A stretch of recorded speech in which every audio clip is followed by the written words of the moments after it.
Have you ever heard a question that sounded innocent, but deep inside, something told you it was wrong? A gentle tone, a harmless smile, and yet the moment you answered, you realized you had just stepped into a game you could never win. This is the art of the liar. They don't just lie with words, they lie with questions. And if you can't see through the disguise, you'll get trapped doubting yourself, apologizing for things you never did, until you start fighting against yourself instead of them. The ancient Romans knew this well. Seneca, Epictetus, Marcus Aurelius, they warned us. A liar rarely attacks head-on. They plant tiny seeds of doubt, and then they wait for you to destroy yourself. 2,000 years later, the tactic hasn't changed. It's only become more subtle. In today's video, we'll break down the 5 most dangerous questions liars ask to manipulate and control you. More importantly, I'll show you how the Stoics would respond calmly, clearly, unshakably. And by the end, you'll have the tools to ensure you'll never be anyone's pawn again. So, stay with me until the end. And if you find value here, consider subscribing. Not for me, but for yourself, so you never miss the next lesson that could sharpen your mind and strengthen your spirit. Question 1. Why are you being so sensitive? At first, it sounds harmless, almost like concern, but don't be fooled. This is the very first bullet fired by the gaslighter, because hidden inside that question is not curiosity, it's accusation. What they're really saying is, you're weak, you're imagining things. The problem isn't me, it's you. Pause for a moment. Think back. Have you ever been in a relationship where the moment you pointed out something wrong, you were brushed aside with a laugh? Oh, you're just too sensitive. Or maybe at work, you questioned the ethics of a decision, only to hear, don't overreact. It's just business. That's not concern. That's a weapon. Because what they're trying to do is strip you of your greatest defense, your awareness. They want to take your sensitivity, which is really a radar for danger, and twist it into a weakness. Seneca once wrote, "We suffer more in imagination than in reality." Manipulators know this. They plant seeds of doubt in your imagination until you begin to question yourself, until you start believing you're the problem. But here's the truth. Sensitivity is not weakness. Sensitivity is awareness. The person who feels deeply often sees the cracks in the wall, long before anyone else notices. A financial analyst who spots small inconsistencies in the books, mocked as paranoid, but later proves a multi-million-dollar fraud. A wife who senses a subtle change in her husband's behavior, dismissed as overreacting, only to discover the betrayal months later. In both cases, sensitivity was not a curse. It was the early warning system. So what would a Stoic do? Marcus Aurelius once said, "If someone can prove me wrong and show me my mistake, I will gladly change, for it is truth that I seek, not victory." A person who truly values you will never shame your awareness. Only those hiding something fear your perception. So next time someone throws the line, "Why are you being so sensitive?" Don't get angry. Don't defend. Simply look at them and calmly reply, "I'm not being sensitive. I'm being observant. Does that make you uncomfortable?" One sentence, and you'll watch as the mask begins to slip. Question 2. You trust me, right? It sounds so gentle, so innocent. But beneath the surface, this is not a question. It's a trap. Because anyone who demands trust instead of earning it has already revealed their hand. Think about it. A trustworthy person doesn't need to ask for your faith. Their actions speak louder than words. Day after day, consistency builds trust. But when someone looks you in the eye and insists, "You trust me, right?" what they're really saying is this: don't think, don't question, just hand me the keys to your mind. Epictetus warned us, It is impossible for a man to learn what he thinks he already knows. Liars understand this truth. They use that question to shut down your curiosity, to make you feel guilty for being cautious, to convince you that asking for proof makes you disloyal. But caution is not betrayal. Caution is wisdom. Think of the business partner who won't show you the numbers, but leans in and says, "Trust me." Or the lover who hides their phone, yet repeats, "Don't you trust me?" They're not building trust. They're demanding blind faith. And blind faith is the breeding ground of betrayal. So how would a Stoic respond? Not with panic, not with defensiveness, but with calm detachment. This is apatheia, the Stoic discipline of not letting emotion override reason. When faced with the words, "You trust me, right?" Pause, breathe, and reply. Trust is earned through consistency. Are you asking me to ignore my judgment? That single line flips the entire frame, because now the spotlight is on them, not on you. A liar will stumble, change the subject, or lash out. But a person of integrity, they won't be offended. They'll simply keep showing you, through their actions, that they are worthy of trust. Remember, trust is not a gift handed out under pressure. It is a fortress built stone by stone, through time, truth, and consistency. And the Stoic never forgets. To give away that fortress too quickly is to surrender your peace. Question 3. Are you accusing me of something? This one is clever. It looks like a simple question, but it's actually a shield, a way to flip the frame and put you on trial. Here's how it works. You raise a concern. You notice something doesn't add up. You ask a question, and suddenly, instead of answers, you get a sharp counterattack. Wait, are you accusing me of something? Now, without realizing it, you're no longer the observer. You're the villain. The spotlight is off their behavior and burning down on you. This tactic forces you into defense mode. You rush to explain yourself. You backpedal. You say things like, "No, that's not what I meant." And in that moment, you've lost your power. Marcus Aurelius wrote, "The best answer to anger is silence." But silence, in Stoicism, does not mean surrender. It means refusing to play the game on someone else's terms. Think about a courtroom. If the guilty can make the judge apologize, the trial collapses. That's exactly what this question is designed to do. So how do you respond? With stillness, with composure. The next time someone snaps, "Are you accusing me of something?" Don't rush to fill the silence. Hold your ground. Maintain eye contact. Wait 2, maybe 3 seconds, and then calmly say, "Should I be?" It's just 3 words. But those 3 words flip the pressure back where it belongs. They pierce the mask. Because liars expect panic. They never expect power. Real-world examples.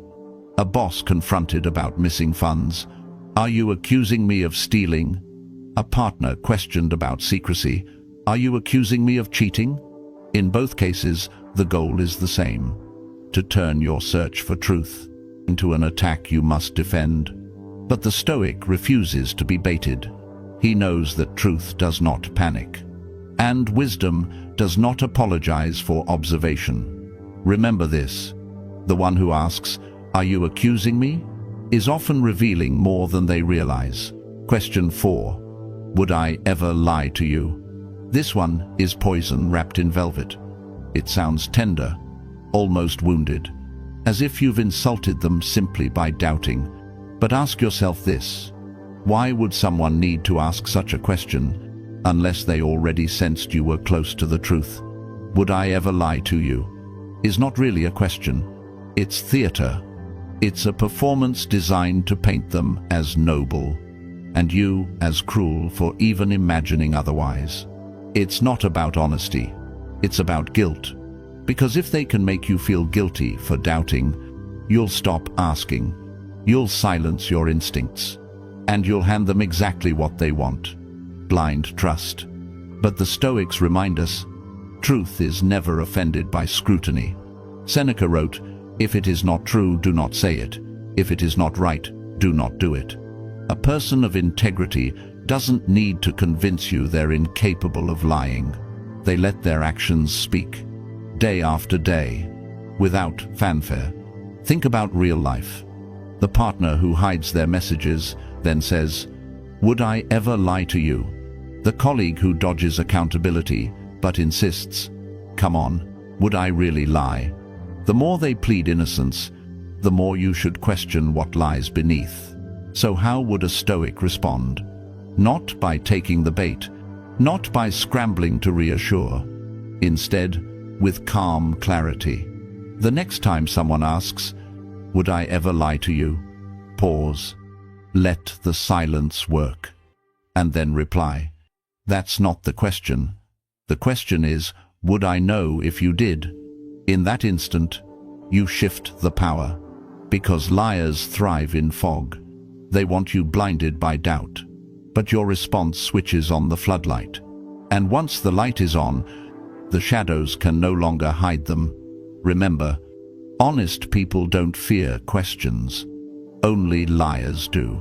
So, never confuse a performance of innocence with the reality of truth. Question 5. Can't we just move on? This is the last card in the liar's deck. The desperation play. When denial fails, when distraction fails, they turn to exhaustion. Can't we just move on? On the surface, it sounds like peace, like closure. But look deeper. It's not about resolution. It's about escape. What they're really saying is, "I don't want accountability. I don't want to face the truth. I just need you too tired to keep digging." And that's how many lies survive. Not because the liar outsmarts the truth, but because the truth seeker grows weary and gives up. The Stoics knew this tactic well. Marcus Aurelius wrote, "If it is not right, do not do it. If it is not true, do not say it." Notice he never added, "unless it's inconvenient." For the Stoic, truth has no expiration date. It does not fade just because someone wants to move on. Think of real life. A company caught in scandal, the leaders beg employees, "Let's not dwell on the past, let's focus on the future." A spouse exposed in betrayal, "Why keep talking about it? Let's move forward." But in both cases, the plea isn't for healing, it's for silence. It's to bury what still festers in the dark. So, how does the Stoic respond? Not with rage, not with endless argument, but with steady resolve. When someone asks, "Can't we just move on?" you breathe and calmly answer, "I'll move on when I understand what happened, not before." That single sentence anchors you in truth. It tells the liar you cannot be rushed, that your peace is built on clarity, not on fatigue. Liars hate this because they thrive on your exhaustion. But when you refuse to surrender, when you stand calmly in certainty, their game is over. Remember, moving on is not about speed. It's about honesty. And only when the truth is faced can peace truly begin. Stoic thinking to avoid manipulation. Liars thrive on emotion. They don't need facts. They don't need logic. They only need you to lose your balance. They'll make you feel guilty for asking questions. They'll shame you as too sensitive when you notice the cracks.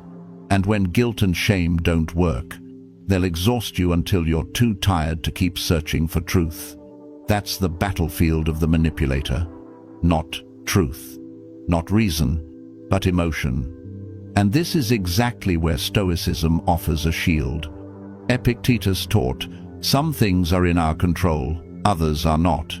This single distinction is the foundation of freedom. When you know what belongs to you and what doesn't, you cannot be enslaved by their tactics. So, when they try to guilt you, remember, their feelings are not your responsibility. When they accuse you of being too sensitive, remember, awareness is a strength, not a weakness. And when they try to wear you down, remember, time itself is neutral. Truth has no deadline. The Stoic doesn't react at the liar's pace. He observes. He breathes. He chooses his response with precision, as if holding the sword of reason steady in the middle of chaos.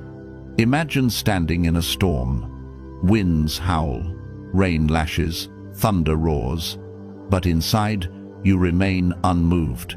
That's the Stoic state of mind. Calm when others lose control. Clear when others are blinded. Because here's the secret manipulators never expect. Their greatest weapon only works if you give them your reaction. Take that away, and the weapon shatters in their hands. The Stoic knows. Silence can be strength. Observation can be power. Detachment can be liberation. So the next time someone tries to twist your perception, don't rush. Don't panic. Simply ask yourself, is this within my control or outside of it? And with that single question, you reclaim your freedom. Calm, clear, unshakable. That's how Stoic thinking breaks every chain of manipulation. Conclusion. You now know the 5 dangerous questions liars use to manipulate. Each one is a move on the chessboard. Each one is a trap.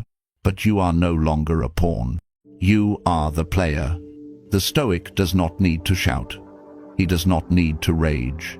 He simply sits steady, gazes into truth, and lets the liar reveal themselves. Seneca, Epictetus, Marcus Aurelius. They all knew the same reality. The man who sees clearly is dangerous, not because he is violent, but because he cannot be controlled. So remember, you are not cruel for having standards. You are not harsh for seeking truth. You are not weak for noticing deception. You are awake. And in a world of shadows, the awake are feared. Choose clarity. Choose reason. Walk as a Stoic warrior, calm, observant, unshakable. If this message speaks to you, tap like, subscribe to the Stoic Habit, and share it with someone who needs it. And in the comments, write just 3 words: I choose clarity.